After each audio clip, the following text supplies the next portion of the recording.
Queridos, não foi o nosso pecado que matou a Jesus, porque o pecado não tem esse poder. Não tem esse poder. Não foi o...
Graça e paz, amados. Amém? Louvado seja o nome do Senhor. Nós queremos iniciar mais um estudo da Palavra de Deus e nós queremos te convidar a curvar a sua cabeça aí com a sua família. Chama a sua família, seu esposo, sua esposa, seus filhos.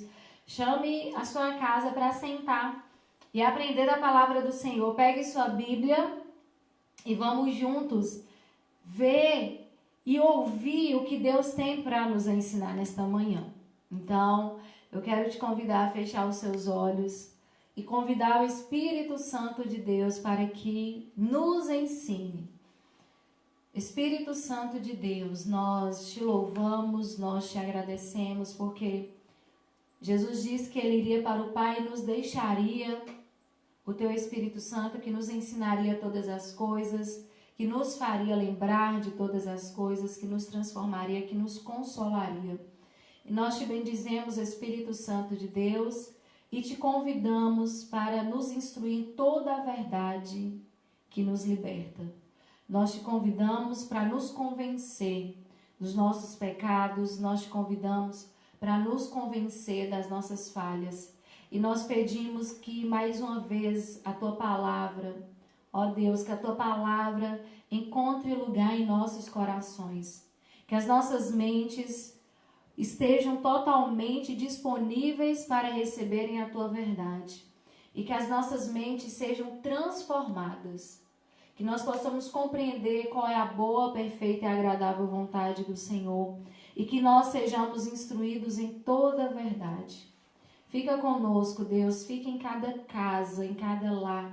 Nós te convidamos e nos colocamos à Tua disposição para sermos usados pelo Senhor, para aprendermos do Senhor. Em o nome de Jesus. Amém. Amém? Nós vamos seguir. Nós temos aprendido sobre família em todos os aspectos, filhos, casamento, relacionamento familiar. E agora, hoje, semana passada nós falamos das mães e no dia de hoje, seguindo a nossa sequência, já dando bom dia para todo mundo que está chegando aí. Muito bom dia. Sejam bem-vindos aqueles que estão conosco a primeira vez, sejam bem-vindos. E aqueles que já são nossos companheiros de guerra, de estudo, nós louvamos a Deus por sua vida. E hoje nós vamos aprender sobre família.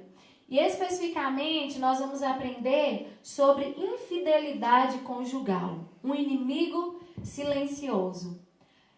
E talvez, para aquele que é solteiro, que esteja estudando conosco, fala assim, mas esse assunto é só para casado? Não.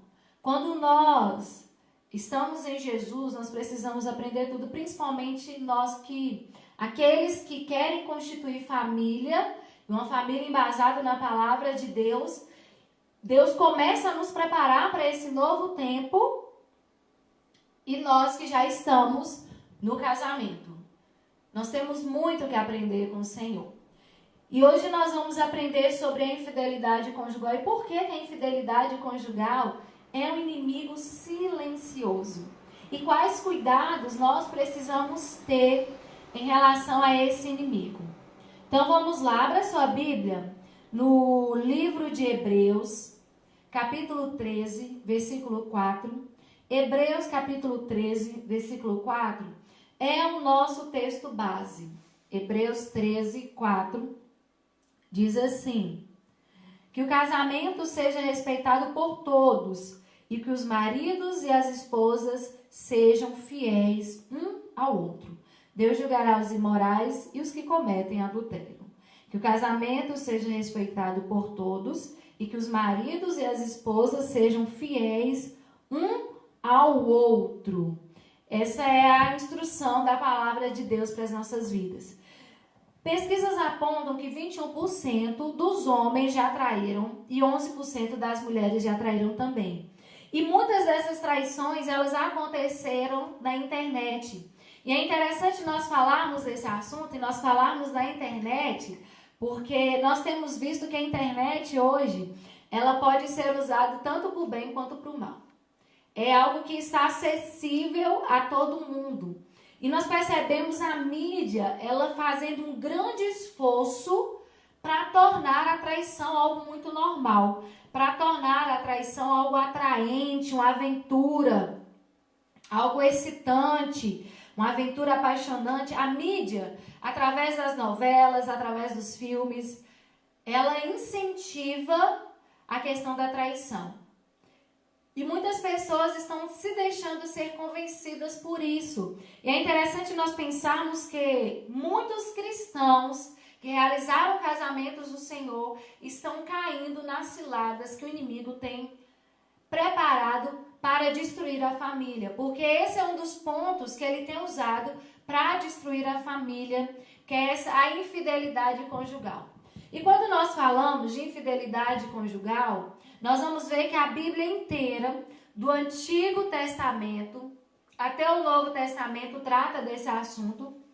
E por que a Bíblia inteira trata desse assunto? Porque é algo que faz parte do cuidado de Deus com o seu povo. E Deus, ele chama a atenção do seu povo desde o Antigo Testamento até o Novo, justamente para proteger, para cuidar das famílias. Vamos ver o que diz lá no texto de Provérbios, capítulo 5. Nos chamando a atenção para essa realidade, nós vamos ver o que diz Provérbios, capítulo 5, versículo 3 e 5. Você vai deixar aberta a sua Bíblia aí em Provérbios, capítulo 5. E eu vou falar como esses termos, a questão da infidelidade conjugal, aparece no Novo e no Antigo Testamento. Olha que interessante. No hebraico, adultério significa naap. O que é naap? Nada mais é do que violação do relacionamento conjugal em que um dos cônjuges tem relação sexual com uma terceira pessoa. É uma terceira pessoa que entra no relacionamento onde só cabe dois. Desde o início nós temos falado a respeito do homem e a mulher serem dois e se tornarem um. E aí nós temos também no grego, o termo por grego é moixós, que é o quê? É um substantivo associado àqueles que se tornaram culpados em virtude da infidelidade conjugal. E por fim, nós temos no latim, que é de onde deriva a palavra adultério. O latim é adulterium, que significa dormir em cama alheia. Então, nós temos esses três vocábulos que nos faz entender melhor esse contexto de adultério. Uma terceira pessoa entra num relacionamento onde só cabem dois. São moixós, que são pessoas que recebem esse substantivo que indica alguém que se tornou culpado pela infidelidade conjugal. E aí nós temos o adultério, que nada mais é do que dormir em cama alheia. É interessante a questão do vocábulo em latim, porque nós temos a cama de casal, né? Onde o esposo e a esposa dormem juntos. E se um ou outro dorme em uma cama que não é dele, isso configura adultério. Mas dormir numa cama que não é dele é como se ele dormisse numa cama com outra pessoa que não é o seu cônjuge. E aí nós temos a palavra de Deus nos chamando a atenção. E é muito importante nós estarmos ligados, porque a mídia, gente, a mídia tem tratado desse assunto, trazendo muita normalidade àquilo que Deus não considera normal, aquilo que Deus considera inaceitável. Hoje nós vemos o quê? Os casais, eles começam um relacionamento, terminam, vão para outro, só que antes de terminar esse relacionamento, eles já estão no outro relacionamento. E aí quando eles terminam o que eles estavam, aí descobrem sua adultério, descobrem sua infidelidade. E há muito aquela questão de que seja eterno enquanto dure. Não deu certo, eu me apaixonei por outra pessoa, eu conheci alguém mais interessante. Mas a Bíblia, que como eu disse é a nossa autoridade, ela vai nos dando um direcionamento para oposto, um direcionamento contrário, um direcionamento oposto ao que o mundo ensina e ao que o mundo trata como normal. Eu pedi para abrirmos aí em Provérbios, capítulo 5, versículo 3 a 5. Diz assim: os lábios da mulher imoral podem ser tão doces como o mel, e os seus beijos tão suaves como o azeite. Porém, quando tudo termina, o que resta é amargura e sofrimento. Como eu disse, a mídia ela tem o poder de romantizar e muitas vezes trazer um glamour para aquilo que não é. Então, quando as novelas trazem as traições como algo muito excitante, como uma aventura muito legal de se viver, não mostra o final daquilo muitas vezes. A Bíblia diz que por um momento pode parecer doce como mel, suave como azeite, mas o fim é amargura e sofrimento. Não tem como a infidelidade conjugal não terminar de outra maneira senão em amargura e sofrimento. Por que amargura e sofrimento?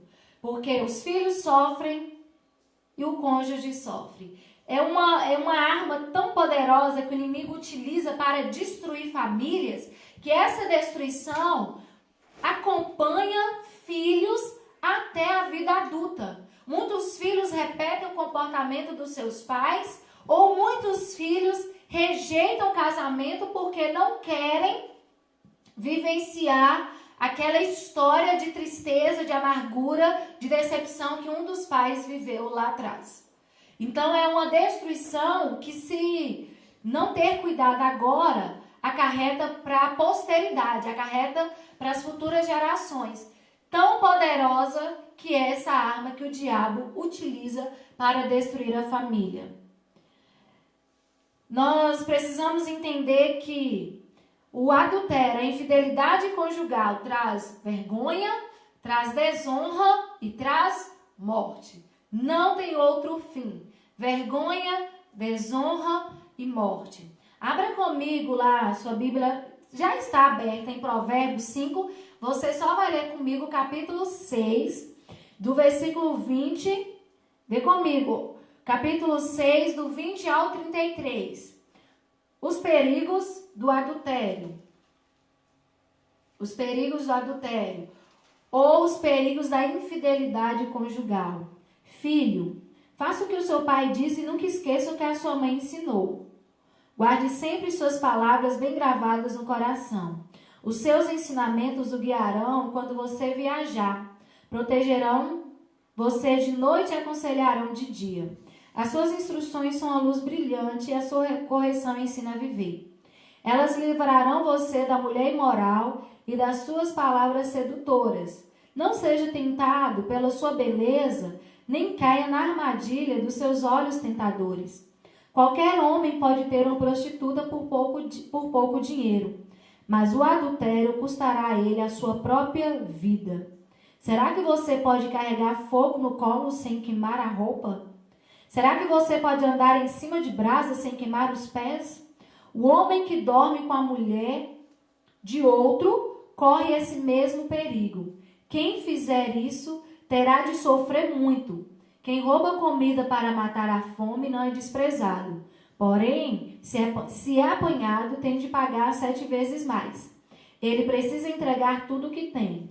No entanto, o homem que comete adultério não tem juízo. Ele está se destruindo a si mesmo. Passará vergonha, levará uma surra e ficará desmoralizado para sempre. Olha o que a palavra de Deus nos chama a atenção. Do perigo que é cometer um adultério. Do perigo que é cometer uma infidelidade conjugal. E é interessante que o autor, Salomão, ele começa falando sobre os conselhos que são dados para esse filho que ele deveria estar atento. E nesses conselhos há a questão de se proteger contra a infidelidade. E ele fala que você pode carregar fogo no colo sem queimar a roupa? Será que você pode andar em cima de brasas sem queimar os pés? O que Salomão está dizendo aqui? Salomão está dizendo que todo cuidado é pouco, né? Em uma linguagem bem simples. Todo cuidado é pouco. Nós não podemos nos colocar ou colocar o nosso cônjuge numa situação de vulnerabilidade. Aquela questão de, não, eu sou forte o suficiente. Ah, não tem nada a ver. E a Bíblia chama atenção. Você pode, por acaso, carregar um fogo no peito sem queimar-se? Você pode andar sobre brasas sem queimar? Por que a Bíblia chama atenção para isso? Porque, na verdade, gente, essa questão dos nossos desejos é uma questão muito sensível, muito delicada, porque é algo que foge muitas vezes do nosso controle. Não é algo que você vai controlar, de repente eu vou me colocar na situação porque eu me considero forte demais, isso não tem nada a ver, e eu vou me colocar nessa situação. A Bíblia nos chama a atenção de que, cuidado, não se coloque numa situação em que você estará totalmente vulnerável. Se você está vendo que aquela situação é uma situação de perigo, fuja. Porque quando você menos perceber, você pode estar mais envolvido do que você gostaria de estar. É isso que Salomão chama a atenção. E ele chama a atenção de que o resultado de se envolver nessa questão da infidelidade conjugal é desastroso. Ele fala, olha, no final tem vergonha, toma uma surra, né, e fica desmoralizado para sempre. Ficar desmoralizado para sempre porque é uma mancha que muitas pessoas não conseguem apagar da vida. Então há um cuidado a ser tomado aí em relação à infidelidade conjugal.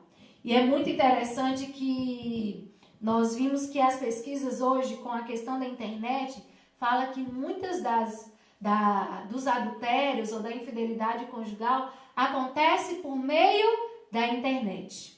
É uma ferramenta que o inimigo está usando para atrair e para prender, como a teia mesmo, que o inimigo está usando para atrair e para prender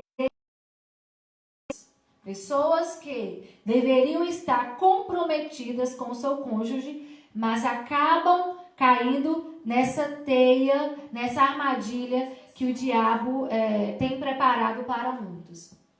É muito importante nós pensarmos e aprendermos de que o adultério, a infidelidade conjugal, ela não acontece do dia para a noite. Bom dia, meu amor, a paz do Senhor, minha flor.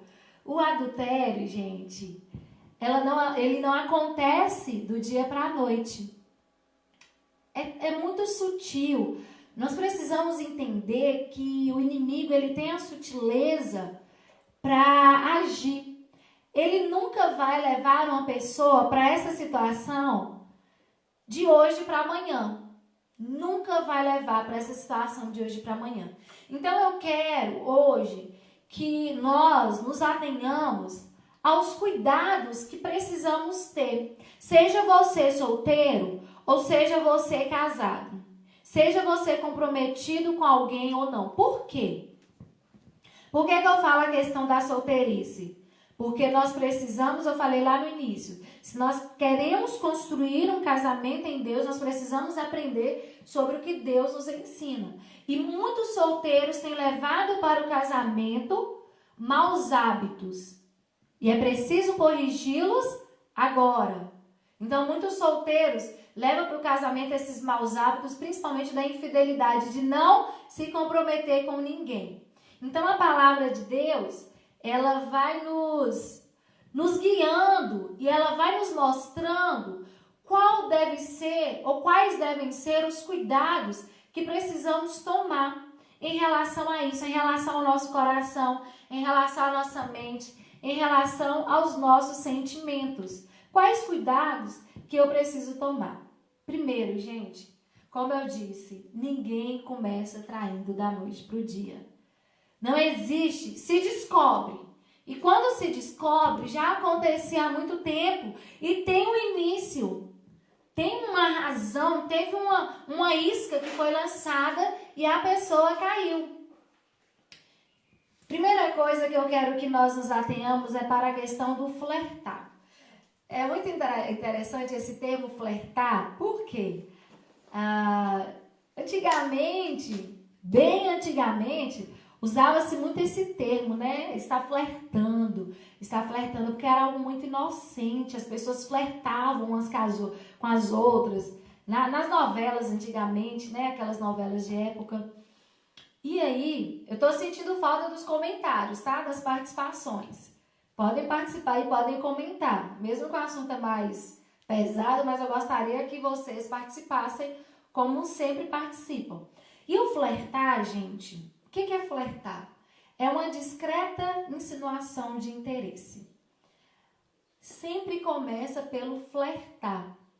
Sabe quando muitas pessoas eu estava até pesquisando a questão do flertar, você não precisa falar que está interessado.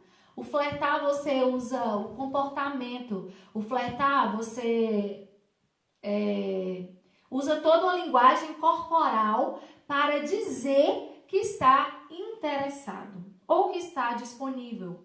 E há muitos homens e há muitas mulheres que estão usando essa linguagem corporal de que estão disponíveis, embora estejam comprometidos. Estão flertando porque acha inocente. Acha muito inocente. Buscar ajuda com pessoas erradas. Verdade, pastor? E esse flertar, gente, de você achar assim, não tem nada a ver. De você jogar charminho. De você achar muito bom ser elogiado pelo sexo oposto. O sexo oposto chega e te elogia.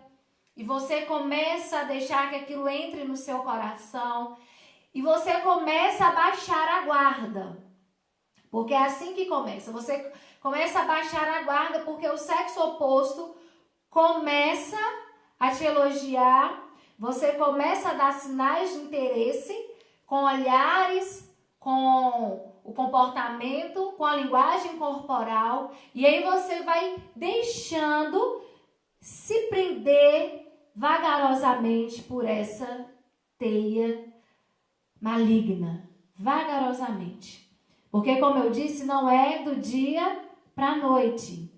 É muito sutil. E a internet, eu vou me ater um pouco à questão da internet, porque hoje a internet tem sido o maior canal de traição. O maior canal. Porque as pessoas elas estão utilizando a internet para se envolverem com outras pessoas. Se envolverem até emocionalmente. Marielle, mas eu converso só, eu sou casada, mas eu converso, tem algum problema? Por que você vai conversar com uma pessoa, justamente nisso que o pastor Janilton falou, por que você vai conversar na internet com uma pessoa do sexo oposto e se comprometer emocionalmente com essa pessoa? Isso já configura traição. Porque quando você está envolvido emocionalmente com o outro, com o sexo oposto, já configura traição. E muitas dessas pessoas, elas saem do virtual e vão para o físico. No estalar de dedos. Saem do virtual e vão para o físico. O diabo, gente, ele é expert em promover essas circunstâncias. Ele vai justamente naquilo que nós estamos deixando vulneráveis para nos atacar. Ele é muito expert nisso. Então, nós precisamos entender que há um passo a passo. O flerte é o primeiro passo. Você flertar ou você deixar que o outro flerte com você. As investidas. Você se sentir muito bem quando o sexo oposto começa a produzir em você um sentimento que você não deveria ter naquela situação, naquela circunstância. E você baixa a guarda. E existem muitos cuidados que nós precisamos ter. E como eu disse, o cuidado de se proteger e proteger o seu cônjuge.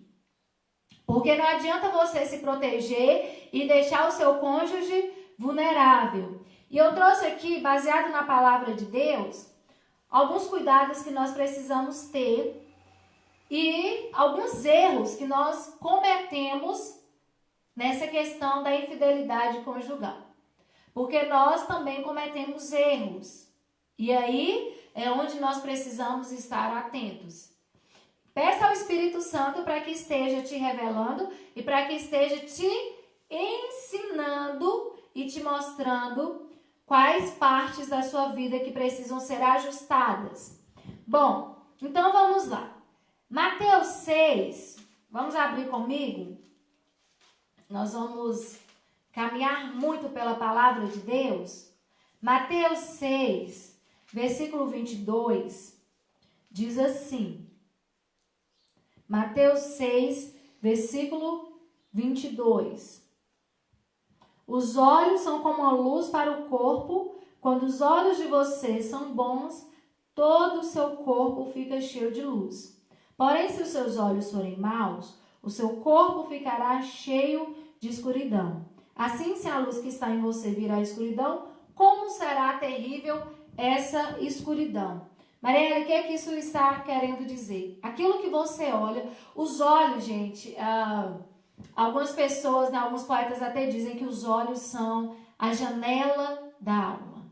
Aquilo que você olha e a maneira como você olha já é uma porta de entrada para produzir em você pensamentos e sensações que não deveriam ser produzidas. Os nossos olhos têm esse poder. Os nossos olhos realmente eles são a janela da alma. Até o próprio Jesus diz que se os nossos olhos forem bons, aquilo que estará em nós também será bom. Mas se os nossos olhos forem cheios de escuridão, aquilo que está em nós poderá se tornar muito mais escuro, muito mais cheio de trevas. Então os olhos são a janela da alma. Como você olha e o que você olha produz em você também uma abertura para o próximo passo. É muito interessante essa questão da infidelidade conjugal, porque há muitas pessoas que acreditam que a infidelidade conjugal só acontece quando se vai para a cama com alguém. Na verdade, a infidelidade conjugal ela acontece desde o primeiro momento que você permite que esses sentimentos ganhem vida e tomem conta de você. Minha melhor amiga é minha esposa, Djalma, já fazendo a declaração de amor e já reforçando isso aí, né? Essa questão de se abrir com outra pessoa, principalmente do sexo oposto.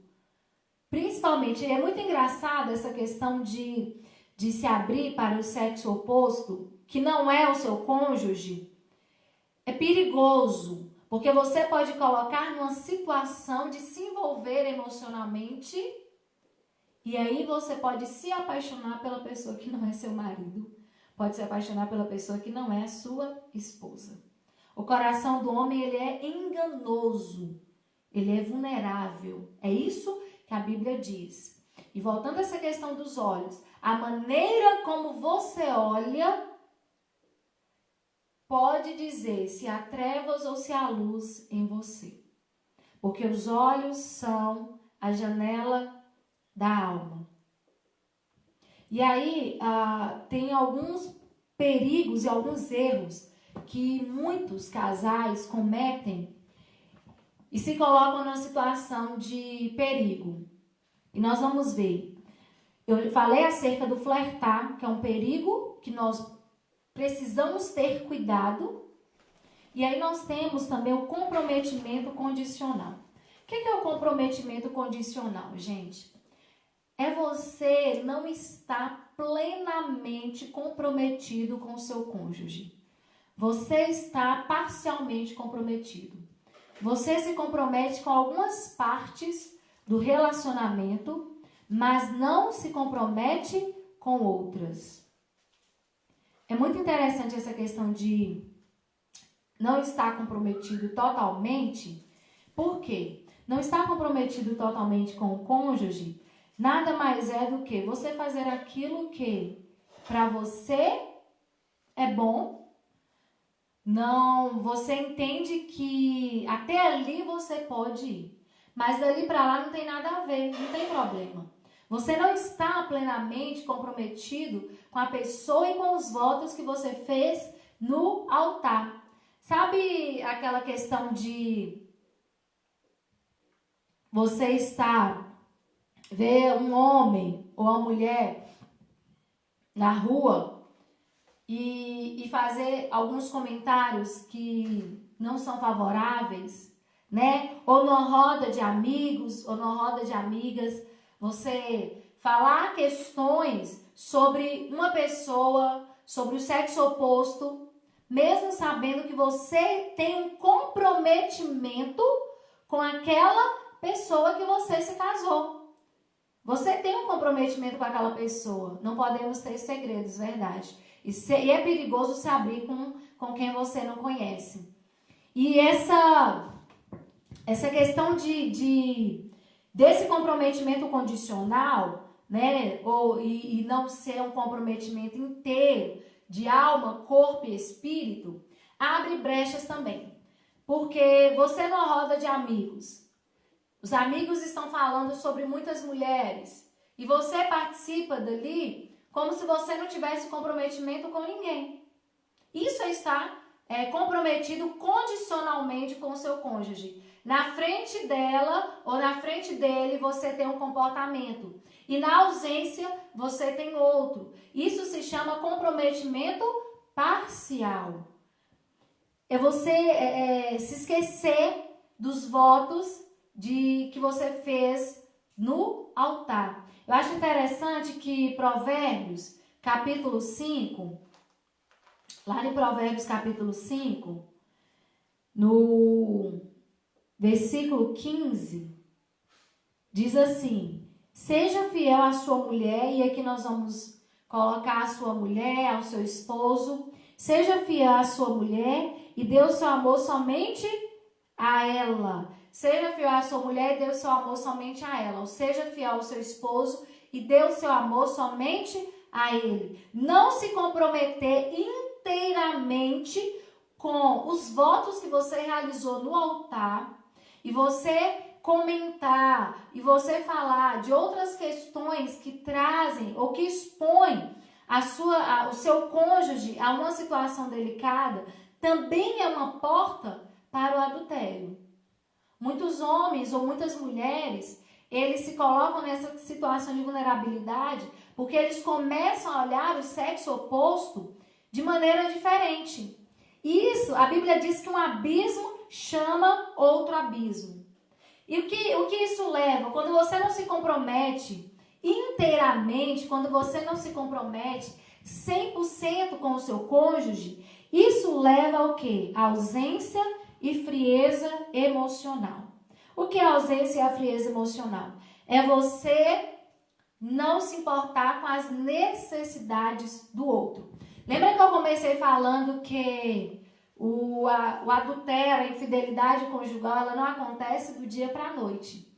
A infidelidade conjugal tem um passo a passo. Isso, gente, é até provado cientificamente, desse passo a passo.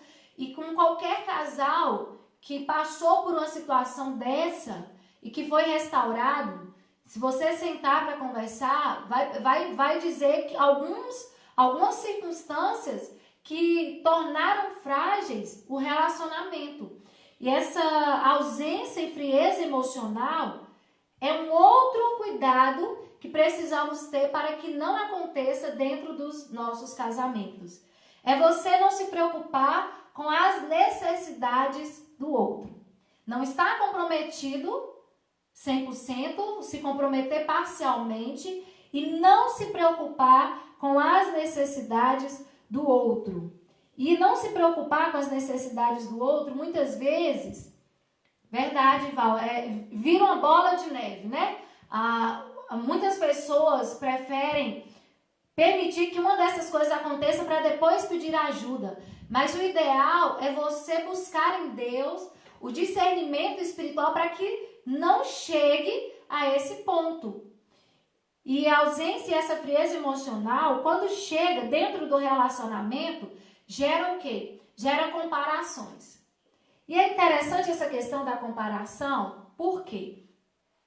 Alguns casais, quando começam a ter atritos e começam a ter dificuldades para resolverem esses atritos e vão passando por cima desses atritos, não conseguem resolver, o que acontece? Quando conhece alguém que naquele momento de fragilidade emocional parece muito interessante, automaticamente o que vai acontecer? Vai acontecer uma comparação. Nossa, o meu esposo, ele não me atende nessa questão.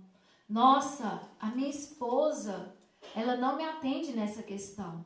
E aí você começa um tipo de comparação e você começa a ver o seu cônjuge como alguém que não é tão bom quanto ele é. E você começa, o diabo é tão inteligente nesse aspecto que você já não consegue se lembrar do que fez você se apaixonar por ele. E aí você começa a perceber que a outra pessoa é muito mais interessante do que aquela pessoa que você tem dentro de casa. A comparação é inevitável. Por quê, gente? Porque acontece a frieza e a ausência de cuidado emocional. Você se descuida do outro, em atender às necessidades do outro. E eu falei do perigo que nós sujeitamos o nosso cônjuge quando nós o colocamos nessa situação de vulnerabilidade. Você coloca o outro numa situação em que ele fica vulnerável e aí vira uma bola de neve e quando menos se espera acontece o envolvimento emocional e para um pulo do envolvimento físico. A falta de diálogo entre o casal é um problema. Val, você tocou num ponto chave. Porque se o casal não conversa, se o casal não se ouve, se o casal não atende às reivindicações que um faz para o outro, o que vai acontecendo é que eles vão deixando de conversar e de tratarem das questões. E quando deixam de tratar das questões que são problemas dentro do relacionamento, aí sim, vão perdendo esse interesse, vão gerando essa frieza, e aí é onde aparece uma terceira pessoa. Que naquele momento, como a Bíblia diz, pode parecer doce como o mel. Aquele momento, aquela situação, pode parecer doce como o mel. Sendo que o fim é amargura, sendo que o fim é tristeza, sendo que o fim é desonra. Então, muito cuidado, não deixe para resolver as questões e não passe por cima das questões que trazem problemas, que trazem dificuldade. Resolvamos aquilo que para nós ou para o nosso cônjuge é importante. Abandonar o nosso cônjuge emocionalmente é também jogá-lo na boca dos leões. A questão que o pastor colocou lá atrás e foi reforçada por Djalma, por Val, a questão de se abrir com uma outra pessoa, né, com sexo oposto. Olha o perigo. Olha o perigo de não se encontrar no cônjuge alguém que o apoie emocionalmente. Olha o perigo de não se encontrar no cônjuge alguém que esteja pronto a te sustentar, alguém que esteja pronto a ouvir as suas fraquezas e te ajudar. É você colocar o outro na vulnerabilidade. É você jogar o outro na boca dos leões. Então, muito cuidado. É fundamental se preocupar com as questões emocionais um do outro para que não haja frieza dentro do casamento e que não haja também abandono emocional dentro do casamento. Essa questão do abandono emocional é muito interessante que eu tive uma experiência no retiro da nossa igreja, que eu lembro que o retiro todo falou sobre família. A nossa igreja veio com essa proposta de Deus esse ano, de falar de família, de cuidar das famílias. E no primeiro dia do retiro, nós estávamos falando para a família, e teve um momento de oração, e eu fui orar pelas pessoas. Foi um momento de intercessão. E quando eu comecei a orar nessa questão do abandono emocional, eu nunca senti uma dor tão forte no meu coração como eu senti no dia que eu orei por essas pessoas. Eu senti a dor daquelas pessoas, e foi algo muito espiritual, porque eu nunca senti isso na minha vida, de uma dor, e era como se eu sentisse o que aquelas mulheres estavam sentindo. E muitos homens também sentem. Mas naquele momento o Espírito Santo me levou a orar por muitas mulheres que estavam naquele retiro. E era uma dor, era uma dor física. Doía na alma, mas era física. Tão forte que essa questão do abandono emocional. E tem muitos casais que os seus cônjuges estão abandonados emocionalmente, e muitos estão sofrendo fisicamente por isso. Muitos estão sofrendo. E aí, lendo aqui o comentário do pastor, a terceira pessoa sempre vai aparecer no momento de insegurança de um dos cônjuges. Sempre vai aparecer. Sempre o diabo, gente, nós não podemos brincar com o diabo. Deus é poderoso, é por isso que ele nos dá todas as armas. E é por isso que ele nos guia na verdade dele, porque o diabo, ele vai trabalhando, e quando ele percebe esse abandono emocional, ele vai justamente mandar uma terceira pessoa para suprir essa falta. E naquele momento, repetindo, parece doce como mel, mas o fim é amargura e é vergonha. Muito cuidado ao você comparar o seu cônjuge com outro. Olha, o meu marido é assim. E aí você vê o marido do outro e você pensa, nossa, como eu gostaria que meu marido fosse assim. E você vê a esposa do outro e você pensa, como eu gostaria que minha esposa fosse assim. E aí você vai falando, você vai pensando, e aí você vai olhando diferente para o seu esposo, para a sua esposa, para o cônjuge, para o seu cônjuge. Você vai olhando de maneira diferente por causa da comparação. Lembrando-se sempre, quando começa essa comparação, começa esse abandono emocional, rapidamente começa a se esquecer por que você está com aquela pessoa, por quem você se apaixonou e quais as qualidades que aquela pessoa tem. Bom, e aí nós começa a ausência, né, do interesse, da preocupação com o emocional. E aí o que acontece? Vem o abandono, a frieza emocional, e aí nós vamos para um outro ponto que é automático. Se não houver vigilância no nosso dia a dia, nos distanciamos do nosso cônjuge. Aí tudo que teremos é o prejuízo de formas inimagináveis. Verdade. O diabo é sujo. Pega o casal no momento frágil. Verdade. E é por isso que nós estamos aqui lutando para nos fortalecer e conhecer o que a palavra de Deus nos mostra e nos ensina. Depois que vem, gente, olha, tem a questão do flertar, tem o comprometimento condicional, você está mais ou menos comprometido, e aí você começa a abandonar emocionalmente o seu cônjuge, e depois que há esse abandono emocional, o que acontece? Há a perda do interesse sexual. É uma coisa, vai levando a outra, a perda do interesse sexual. Abra para mim e abra comigo, por favor, sua Bíblia no livro de 1 Coríntios 7:5. 1 Coríntios 7:5. 1 Coríntios 7:5. E depois nós vamos ler Provérbios 5:15. A não se preocupar com as necessidades emocionais do cônjuge e automaticamente vem a perda, né, do interesse sexual. 1 Coríntios 7:5, nós conhecemos muito bem esse capítulo, porque Paulo ele vai dando algumas instruções sobre o casamento e, como eu disse uma outra vez, o povo de Corinto tinha muitas dificuldades em entender sobre o casamento, sobre aquilo que Deus tinha para eles, porque eles vinham de uma cultura totalmente devassa. E aí chega na igreja, se converte ao Senhor, como é que vai ser agora? E aí Paulo ele faz esse capítulo 7 respondendo muitas questões que haviam sido levadas para ele. Então ele manda uma carta respondendo essas questões acerca do casamento. 1 Coríntios 7:5.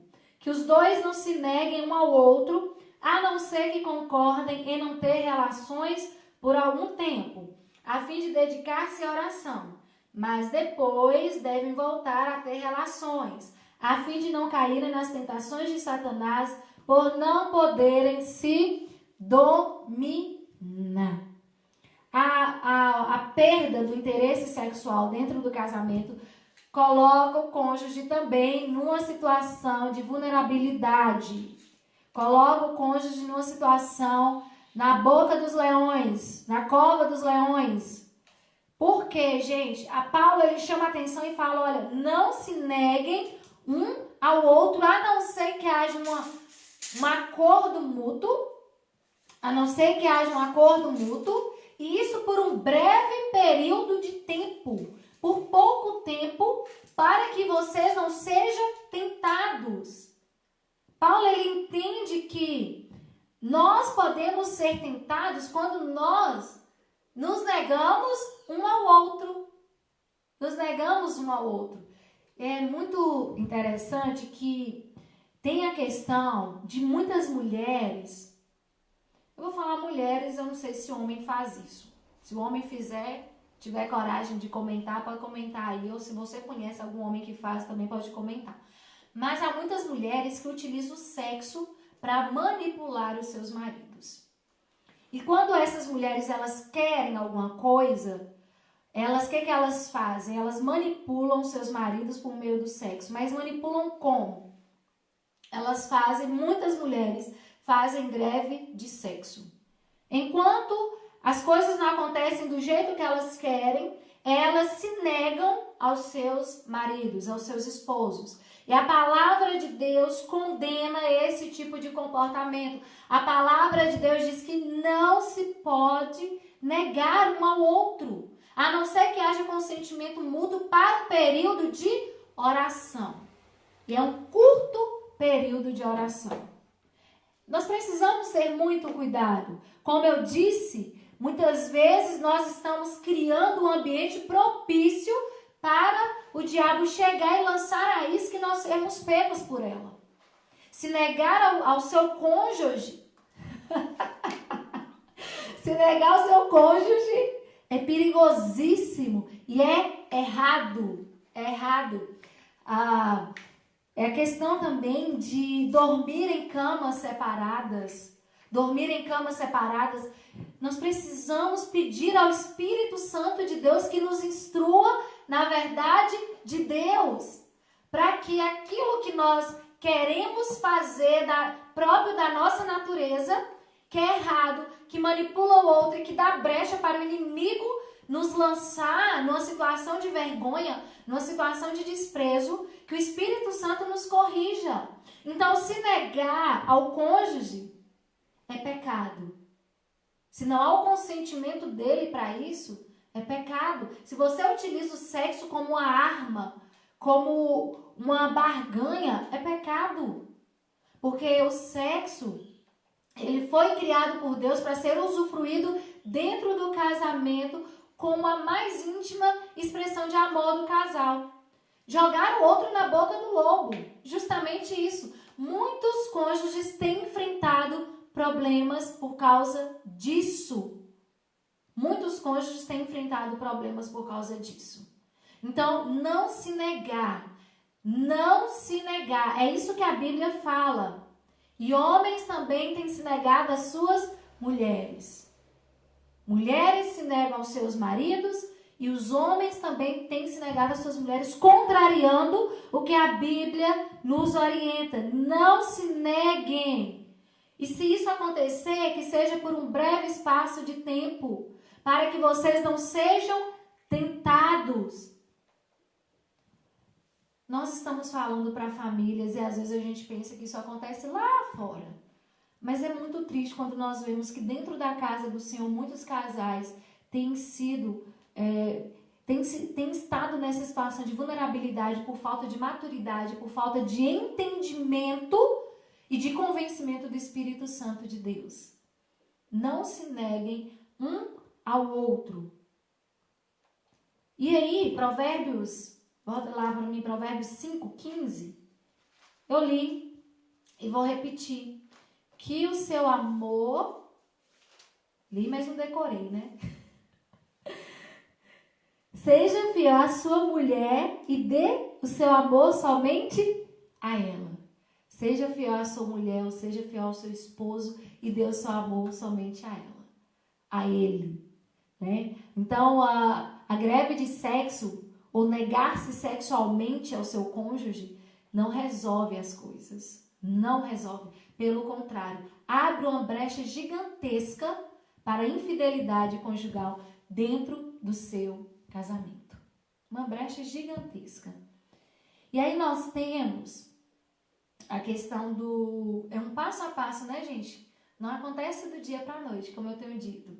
Nós temos o desrespeito. Como assim o desrespeito? Você não respeitar a pessoa que Deus colocou ao seu lado. E lembra muito, assim, quando nós voltamos lá na questão do comprometimento condicional. Você não respeita a pessoa que Deus colocou do seu lado. Há muitos cônjuges que, estando o outro perto de si, ele ainda é capaz de lançar olhares indecentes para o sexo oposto. Ele ainda é capaz de se colocar numa situação que ofende a pessoa que está do seu lado. Isso é desrespeito. Ele é capaz de diminuir a pessoa que Deus colocou ao seu lado. O nome disso é desrespeito. Se chega numa situação de desrespeito, de diminuição, de você olhar para a pessoa que Deus colocou do seu lado como alguém menor, você admira outros, você admira outras, mas você não consegue admirar a pessoa que Deus colocou ao seu lado. É perigosíssimo. É perigosíssimo. É muito interessante quando Salomão fala que muitas mulheres são virtuosas, são formosas, mas a esposa dele a todas sobrepõe. A esposa dele, Salomão falando que a esposa dele se destacava entre todas. E tem muitos cônjuges que a sua esposa ou o seu esposo são menores entre todos. Isso é desrespeito. Você precisa respeitar a pessoa que Deus colocou do seu lado. Lá no Mateus capítulo 15, versículo 18. Mateus 15, 18. 15, 18 diz assim: mas o que sai da boca vem do coração. É isso que faz com que a pessoa fique impura. O que sai da boca vem do coração. É isso que faz com que a pessoa fique impura. É muito importante nós entendermos o valor que as palavras têm e o poder que elas têm. Então há muitos, como eu estava dizendo, muitos cônjuges que estão diminuindo, que estão minimizando, que estão desrespeitando o seu companheiro, a sua companheira com palavras que o ofendem, com adjetivos que são depreciativos. Tem cônjuges que comparam a pessoa que está do seu lado com outra, mas é um tipo de comparação que minimiza. E se comprometer, respeitar enaltecer, viver uma vida de comum acordo, é proteção para os nossos matrimônios. Não está em jogo minha satisfação, e sim a satisfação da minha companheira. Isso entra, pastor, justamente nessa questão do respeito. Nesse caso, o respeito como o senhor coloca. Porque, gente, satisfazer o outro é respeitar o outro. E satisfazer o outro em todos os aspectos. Há muitos cônjuges que impõem a sua vontade sobre o outro. E dentro do relacionamento, a vontade desse cônjuge deve prevalecer. Isso é desrespeito, é você olhar para o outro como insignificante na relação. E aí, se você tem esse tipo de olhar para o seu cônjuge, como ele sendo insignificante, como ele sendo menor, o seu olhar para o outro fora do seu casamento vai ser muito maior. Vai ser maximizado. Então, se olhar para o outro, se você olha para o seu cônjuge minimizando-o, você vai olhar para essa terceira pessoa com maior admiração, com maior respeito do que você deveria ter. Porque aquilo que você deveria dar para quem é seu cônjuge, você está dando para o outro. Que é o respeito, que é a admiração, que são os elogios. Eu acho muito engraçado quando casais não conseguem se elogiar. Se for para fazer uma dinâmica, coloque os maiores defeitos do seu cônjuge. Parece 20, 30, 50 só. Dá para colocar mais não? Mas quando se pede para coloque as qualidades, coloque o que você admira. Tem muitos casais que têm dificuldade de falar o que admira no outro. Porque já chegou nessa situação de desrespeito. Já não admirar, já não respeitar. E a Bíblia diz o quê? Que a boca fala daquilo que o coração está cheio. Se da sua boca para o seu cônjuge só sai, você é isso, você não presta, você é assim, você é assado. Enfim, sinal de que o seu coração já está cheio disso. E aí, gente, nós temos a autossuficiência espiritual. O que é a autossuficiência espiritual? Comigo isso não vai acontecer nunca, né? É aquela questão de que eu sou bom demais para que isso chegue até mim. É muito perigoso a gente achar que isso não vai acontecer conosco. Nós nos colocamos numa posição perigosíssima. E nós nos colocamos, repetindo, né, na boca do lobo, na boca do leão, de achar que nós somos fortes, suficientes para não cairmos em tentação.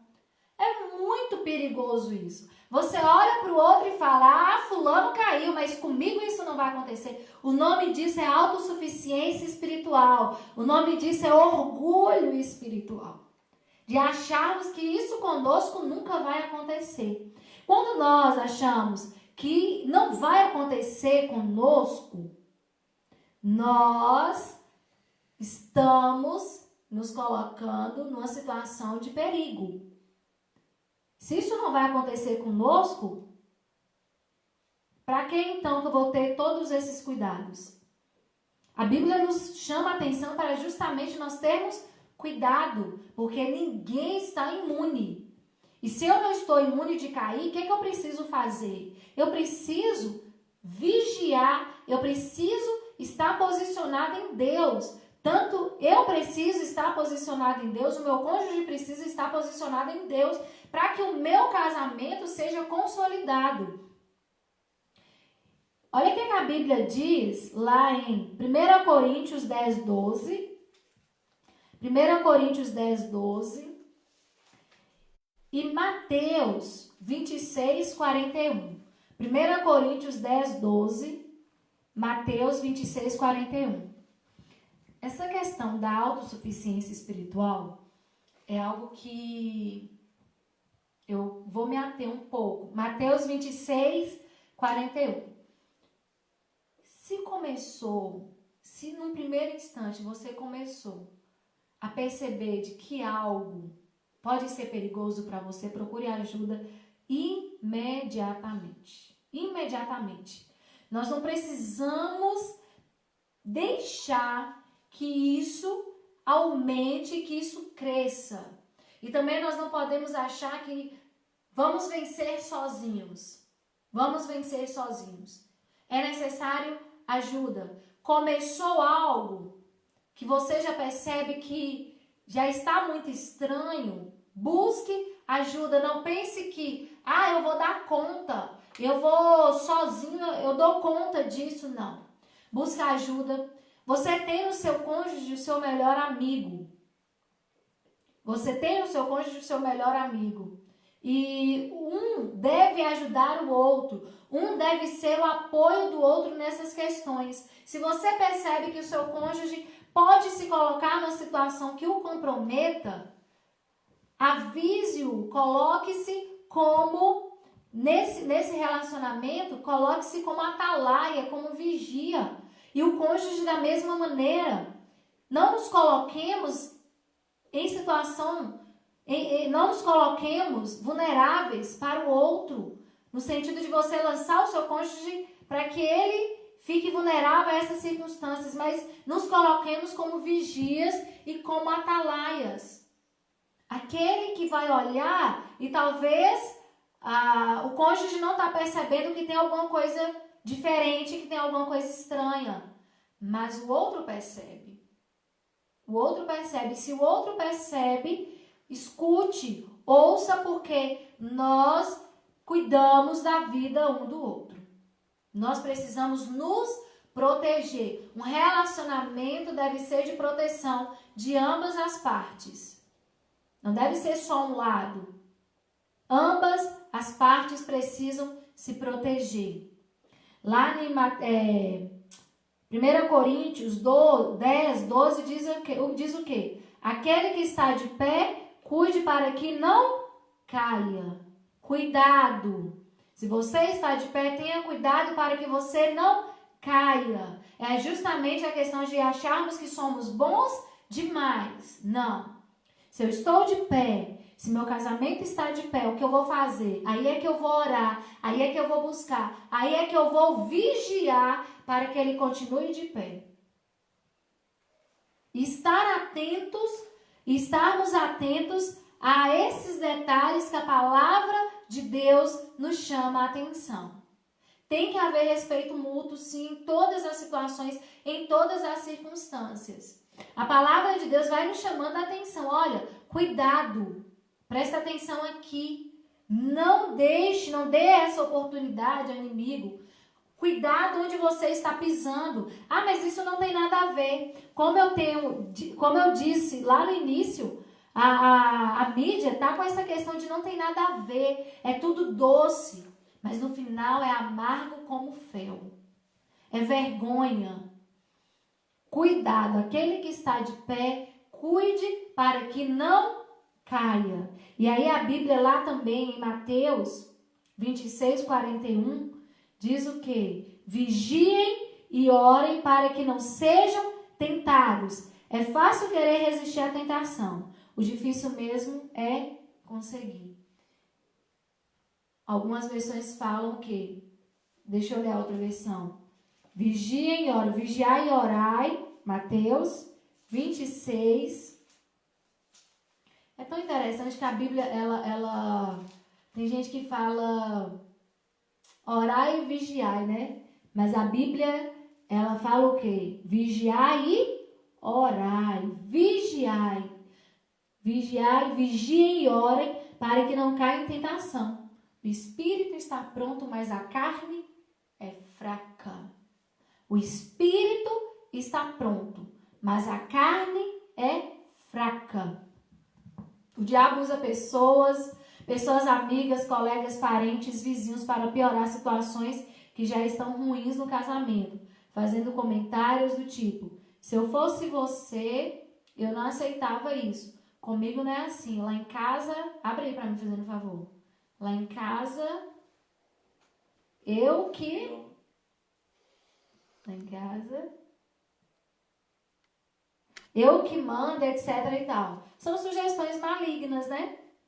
Sugestões malignas, né? São esses conselhos que estão totalmente fora daquilo que Deus nos instrui. Então, vigiem e orem. O espírito está pronto, mas a carne é fraca. Autossuficiência, achar que somos fortes, somos bons, então cuidado, porque tem muito homem, tem muita mulher que está se colocando propositalmente nessa situação de infidelidade conjugal. E é muito perigoso isso, gente. É muito perigoso. Muito. Cuidado com quem você coloca dentro da sua casa. Proteja o seu lar, proteja o seu casamento. Proteja a sua família. Muito perigoso. Então, vigiemos. Primeiro vigiemos, depois oremos. Vigiar é estar atento, é prestar atenção. Preste atenção. E é muito interessante nós entendermos que vigiar é diferente de uma crise de ciúmes. Né? Ter crise de ciúmes não tem nada a ver com vigiar. Vigiar é você cuidar, é você alertar. É você permitir ser alertado, é você se permitir ser cuidado. Isso é vigiar. Não é crise de ciúmes, não é destempero emocional. Porque isso não é nada. Se você percebe que o seu cônjuge está numa situação de vulnerabilidade, o alerte para isso. E também se permita ser alertado para isso. Porque, como eu disse, nós somos, dentro do casamento, atalaias colocados pelo Senhor. Para que um cuide e proteja o outro. É assim que tem que ser dentro do casamento. Não o contrário. Precisamos cuidar mutuamente. Precisamos nos cuidar mutuamente. Não podemos brincar. Não podemos brincar. Tudo começa na mente. Tudo começa na mente. É um clique, é um comentário indevido, é um olhar que não deveria ter sido lançado e que durou mais tempo do que deveria ter durado. Isso vai alimentando a mente até chegar ao ponto que acontece o envolvimento físico. Mas a Bíblia chama atenção a questão da mente. 2 Coríntios 10, 5, Provérbios 23, 7, 2 Coríntios 10, 5,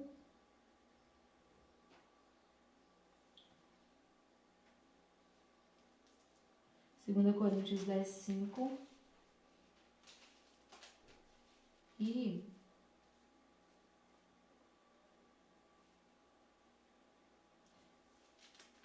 acharam aí? Ok, vamos lá? Eu que não abri, né? 2 Coríntios 10, 5.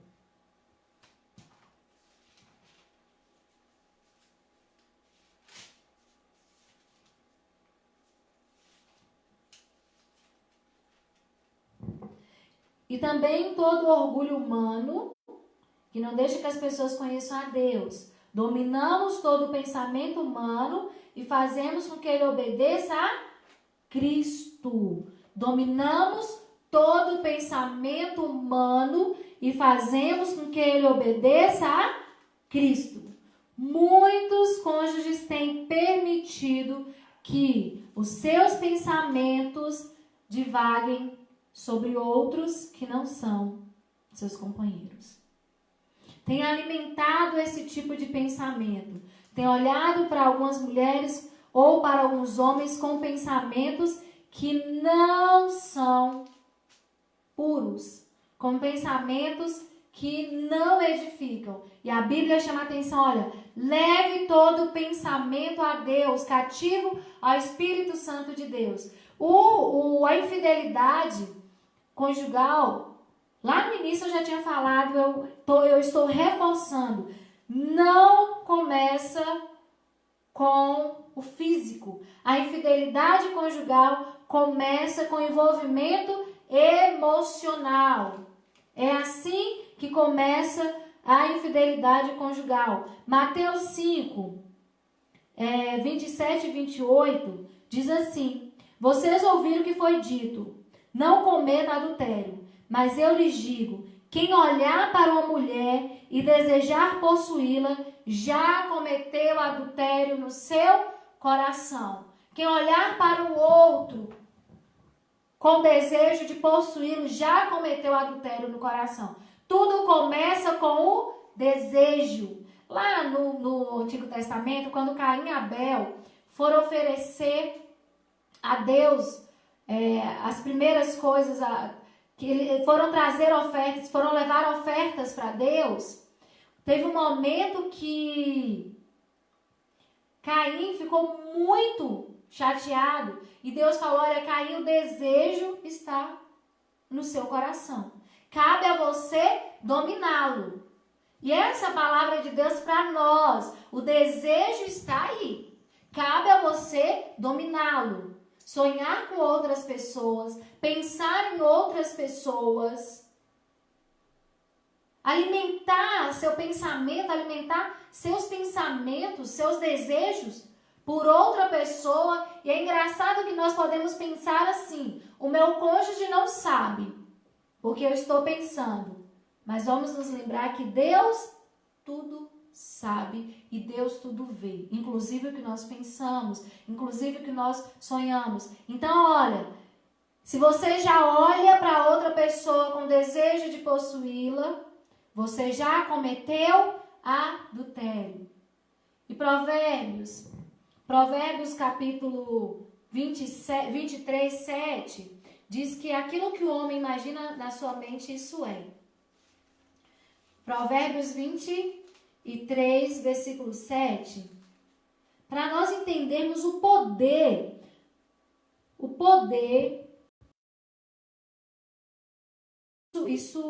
como que isso é perigoso, nós alimentarmos os nossos pensamentos. 23, 7.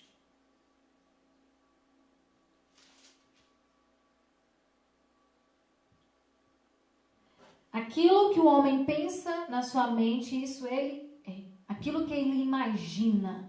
Aquilo que ele imagina é aquilo que ele é. Mas sabe por quê que o sábio Salomão falou isso? Que aquilo que o homem imagina é o que ele é? Porque nós somos moldados a partir da maneira que nós pensamos. Aquilo que eu começo a pensar, eu começo a acreditar como verdade e eu começo a desejar que se torne verdade. Mas na minha mente já é. Então levar os nossos pensamentos cativos ao Espírito Santo de Deus. Manter os nossos pensamentos cativos ao Espírito Santo de Deus. Esse é o conselho. É tão delicado essa questão da infidelidade conjugal, gente. É tão delicado que nós temos hoje... Lembra que eu falei da autossuficiência espiritual? Nós temos, no contexto eclesiástico, nós temos hoje dentro dos templos, nós temos nos trabalhos, nós temos na faculdade, pessoas que não estão tendo cuidado com seus relacionamentos. E tudo começa com uma brincadeira, tudo começa com um sorriso, tudo começa com flertar nas redes sociais, tudo começa com você baixando a guarda, dando intimidade que não é para ser dada para o outro, conversando sobre coisas que não devem ser conversadas com aquela pessoa. É no seu ambiente de trabalho, é na sua faculdade, é na sua igreja, sim, na sua igreja também. Então nós precisamos ter cuidado com o tipo de relacionamento que nós mantemos. Nós precisamos buscar em Deus essa proteção. Nós precisamos vigiar, nós precisamos orar, nós precisamos estar atentos aos sinais que estão sendo emitidos e muitas vezes nós estamos ignorando. Levar o nosso pensamento cativo ao Espírito Santo de Deus. Brincadeiras demais com o sexo oposto, cuidado. sorrisos demais com o sexo oposto, cuidado. Conversar demais com o sexo oposto sobre assuntos que não devem ser conversados, cuidado. Ter o sexo oposto como seu melhor amigo, sua melhor amiga, que não é o seu companheiro, que não é o seu cônjuge, cuidado.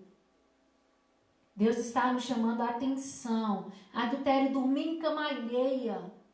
É você se colocar num lugar que não é seu. Ou você trazer para a sua cama uma pessoa. E aqui, gente, eu estou usando isso metaforicamente, a questão da cama, mas eu estou usando a questão da intimidade. É você trazer para o seu convívio, para o seu relacionamento, pessoas que não devem estar. Não devem estar. Então, não brinque com isso. O que é fidelidade, gente? É você honrar o outro na sua ausência. Fidelidade é você honrar o outro na sua ausência. Quem você é quando o seu cônjuge não está com você? Quais brincadeiras você faz quando o seu cônjuge não está com você? Quais tipos de conversa você tem quando o seu cônjuge não está com você? Porque fidelidade é você honrá-lo na sua ausência. Isso é fidelidade. E se não há isso, a desconfiança e muitas outras coisas vão sendo agregadas ao relacionamento que não devem ser agregadas, justamente porque a gente deixa de seguir a orientação de Deus para as nossas vidas. Honre o seu cônjuge na sua ausência. Eu quero terminar trazendo para a gente aqui Provérbios 5, capítulo 15, Provérbios 5, versículo 15 a 19. 15 a 19 diz assim: beba das águas da sua cisterna, das águas que brotam do seu próprio poço. Por que deixar que as suas fontes transbordem pelas ruas e os seus ribeiros pelas praças? Que elas sejam exclusivamente suas, nunca repartidas com estranhos. Vou trazer a Bíblia para mais perto aqui. Provérbios 5, 15 a 19. Beba das águas da sua cisterna, das águas que brotam do seu próprio poço. Por que deixar que as suas fontes transbordem pelas ruas e os seus ribeiros pelas praças? Que elas sejam exclusivamente suas, nunca repartidas com estranhos. Seja bendita a sua fonte. Alegre-se com a esposa da sua juventude. Gazela amorosa, corça graciosa. Que os seios da sua esposa sempre o fartem de prazer e sempre o embriaguem os carinhos dela. Tá? Vou ler na outra versão, essa versão que eu li primeiro é NVI. E eu quero ler aqui a outra versão que é nova tradução na linguagem de hoje. Seja fiel à sua mulher e dê o seu amor somente a ela. Os filhos que você tiver com outras mulheres não lhe farão nenhum bem.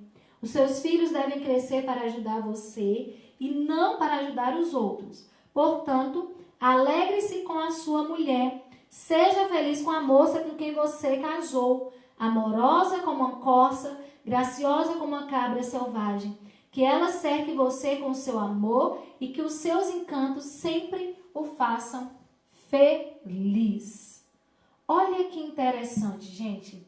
Vamos continuar com esse estudo? Pastor, o senhor acha necessário a gente continuar? Se achar necessário, a gente continua sim. Olha que importante nós entendermos isso. Eu li nas duas versões porque eu achei muito interessante quando Salomão fala sobre as fontes, sobre a cisterna. Beba das águas da sua cisterna, porque deixar que suas fontes transbordem pelas ruas. E aqui eu fui buscar entender o que seria fonte, o que seria cisterna. Nada mais é do que o lugar onde que tem água, né? O lugar onde nós matamos a sede.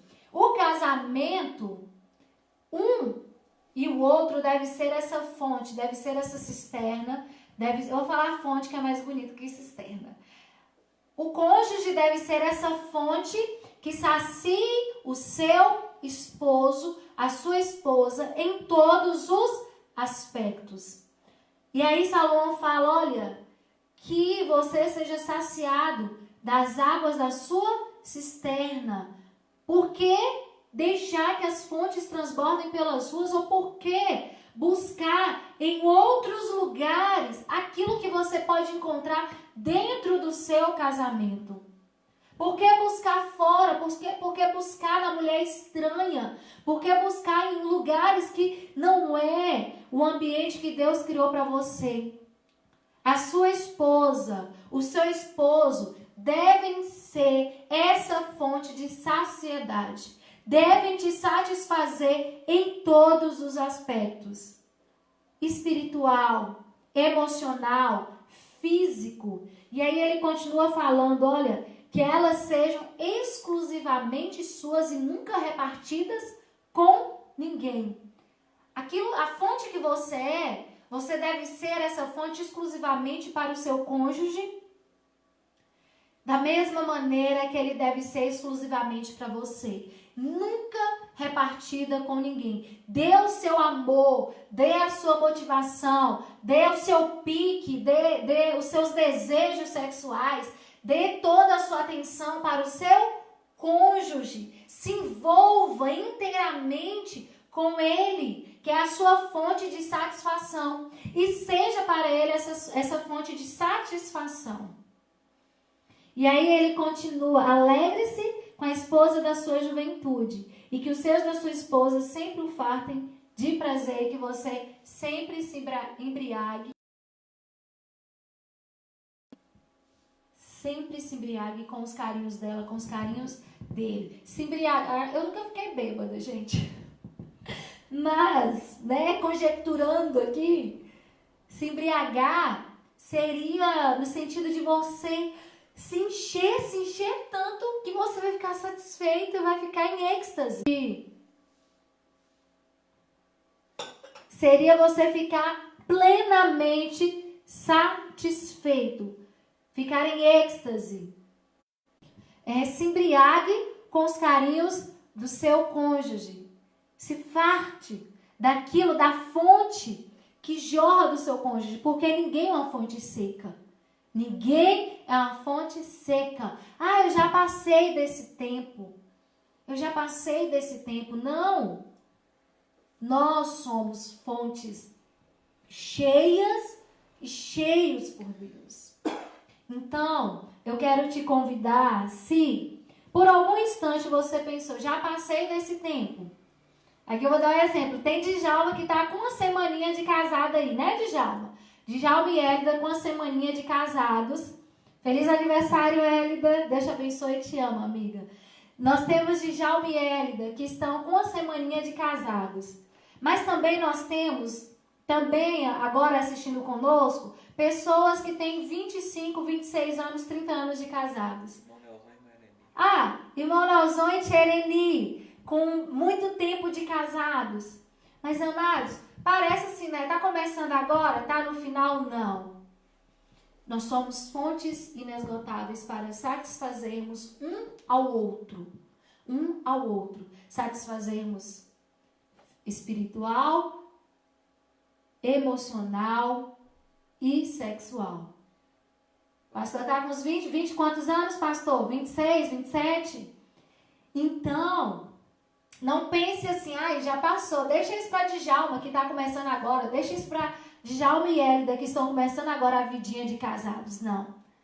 O que Deus nos chama é para, dentro dessa palavra dele, que nos fartemos e nos embriaguemos até a eternidade. Até quando a morte nos separar. Né? Então, é isso que Deus nos chama a atenção. E eu deixo esses cuidados para termos como casal, como família. Preste atenção. E se por acaso, por um instante, você incorreu nesse erro, você foi infiel em pensamento, você foi infiel na maneira que você olhou, você foi infiel na maneira que você desejou, ou você chegou a ter um contato físico, eu quero te dizer que Deus não te exclui. Deus não te exclui. Deus te convida a uma confissão e a um arrependimento. Ele te convida a uma mudança de vida. Ele não tem nada mais lindo para Deus do que casamentos realizados nele, casamentos restaurados. Se você se colocar à disposição do Pai, Ele tem esse poder. Amém? E aí, se vocês quiserem, a gente continua um pouco mais sobre esse assunto. O pastor Djanilton sugeriu ali. E convide também solteiros, convide casados também. Mas eu quero, pra gente terminar, eu quero te convidar. Se você tá com seu esposo, sua esposa aí, seu cônjuge aí pertinho de você, a palavra de Deus, ela é prática, né? E aí eu quero te convidar a se colocar diante do Senhor, junto com o seu esposo, lembrando que nós somos atalaias um do outro. Eu quero que nós terminemos esse momento de estudo pensando que somos atalaias, nós somos protetores um do outro. Se você tem colocado seu cônjuge numa situação de vulnerabilidade, se você tem dado oportunidade para que uma terceira pessoa chegue até você, se você tem flertado com outros ou com outras, eu quero te convidar a se colocar diante do Senhor, a pedir perdão. Se a internet para você tem sido um problema, o WhatsApp, o Facebook, o Instagram, que hoje tem sido motivos de muitas separações, né? As curtidas indevidas, os comentários indevidos. Se você tem alguém no serviço ou em qualquer outro ambiente que você dá mais atenção do que você deveria dar, se você tem um comportamento que não condiz com a sua condição de uma pessoa comprometida, eu quero te convidar a se colocar diante do Senhor neste momento. Amém? Enquanto estiver passando o louvor, nós vamos orar, tá? Nós vamos orar e peça perdão a Deus. Peça perdão ao Senhor. E peça ao Senhor se, graças a Deus, o seu relacionamento tem estado protegido por Deus. Peça ao Senhor que continue protegendo e dando a você e ao seu cônjuge a sabedoria necessária para que caminhemos firmes no propósito do Senhor. Pai Santo, nós pedimos ao Senhor que a Tua palavra em nossos corações produza em nós toda transformação necessária. Nós apresentamos todos os casamentos diante do Teu altar. Nós apresentamos, ó Deus amado, todos os matrimônios em Teu altar. E nós pedimos a Ti, Jesus, a Tua proteção, a Tua bênção sobre, ó Deus, os nossos olhos, sobre os nossos pensamentos, ó Deus amado, sobre os nossos sentimentos. Nós pedimos ao Senhor, Deus, a proteção. E nós pedimos também, Deus, a proteção sobre, ó Deus, aquelas pessoas que estão buscando em Ti um casamento. Pai, que elas busquem conhecer o Senhor e a Tua vontade, para que possam constituir famílias que glorifiquem o Teu nome. Deus, que cada palavra do Senhor que chegou aos corações, aos matrimônios, se houver, ó Deus, situações a serem consertadas, que não haja resistência ao Espírito Santo do Senhor, que cada casal precisar ajustar, ó Deus, que neste momento se ajuste, que neste momento o orgulho caia por terra, que neste momento a resistência caia por terra e que haja um conserto vindo do Senhor. Pai Santo, se algum casamento sofreu essa situação de infidelidade conjugal, o Senhor é o Deus que restaura todas as coisas. O Senhor é o Deus que restaura. O Senhor é o Deus que faz tudo novo. Então nós pedimos ao Senhor restauração. Nós pedimos ao Senhor que transforme os corações para que haja perdão, para que haja o desejo de prosseguir com a vida nova no Senhor.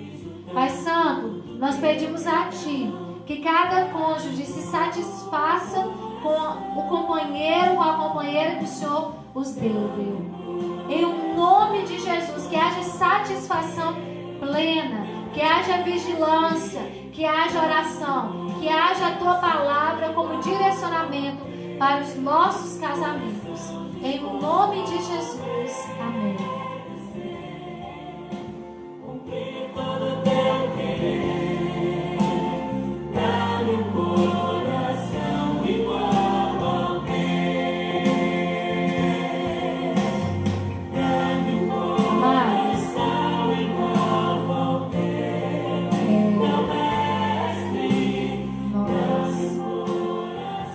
O pastor pediu, para que nós tivéssemos uma segunda parte desse estudo. Eu acho que sim, vale a pena nós termos uma segunda parte.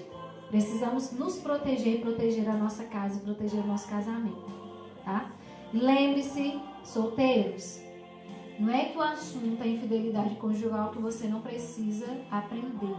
Se você quer construir um casamento no Senhor, comece aprendendo sobre o que é um casamento, tá? Que Deus nos abençoe, que Deus nos proteja e que Deus cuide das nossas famílias. Muito obrigada por todos que estiveram conosco nesta manhã, por todos que participaram. Deus nos abençoe, no nome de Jesus. Amém. Parabéns, Hélida. Te amamos, amiga. Feliz aniversário, casadinha.